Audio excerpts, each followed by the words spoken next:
all of this today will be billed as ceremonial, but the timing is absolutely fascinating.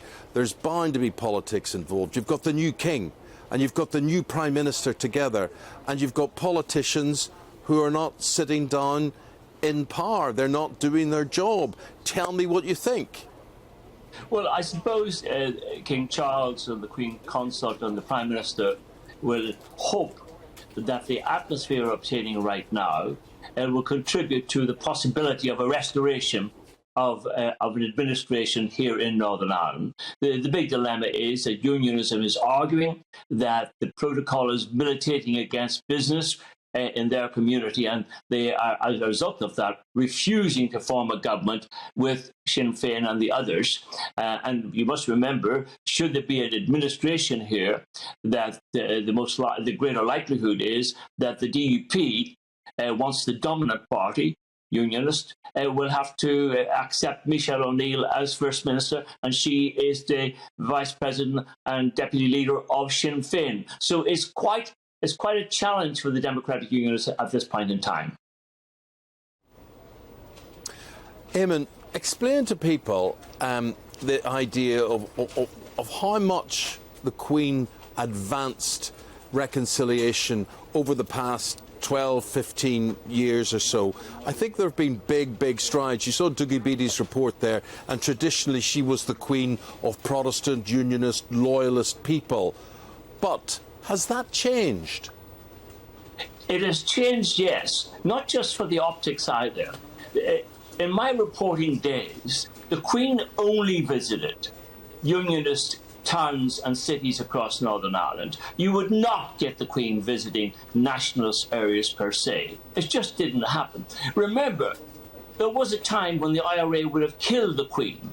If the opportunity arose, they would have killed her. They killed Earl Mountbatten, for example, such an important figure in the whole area of the royalty. So things have changed. Why have they changed? Because of the personalities of the Queen herself and Mary McAleese, the former President of Ireland. Now, she was born and reared in the Ardoyne in North Belfast. When she met the Queen, she was very much in her capacity as President of Ireland, involved in reconciliation across the community in Northern Ireland, particularly under the auspices of her husband Martin, who was meeting with the Loyalists throughout her tenure of office in Dublin. And when Mary McAleese and the Queen met, the Queen acknowledged that Mary McAleese was very much given to cross-community reconciliation. She invited the Queen to Dublin.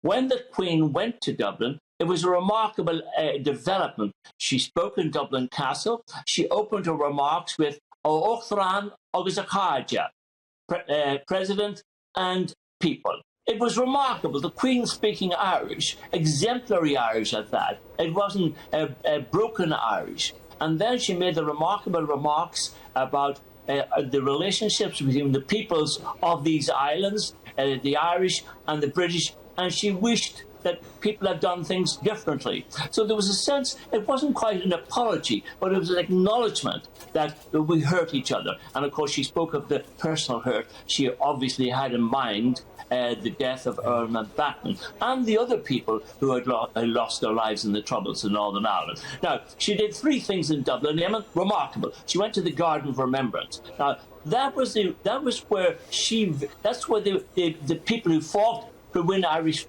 freedom were buried. Secondly, she went to Croke Park, the home of the Gaelic Athletic Association.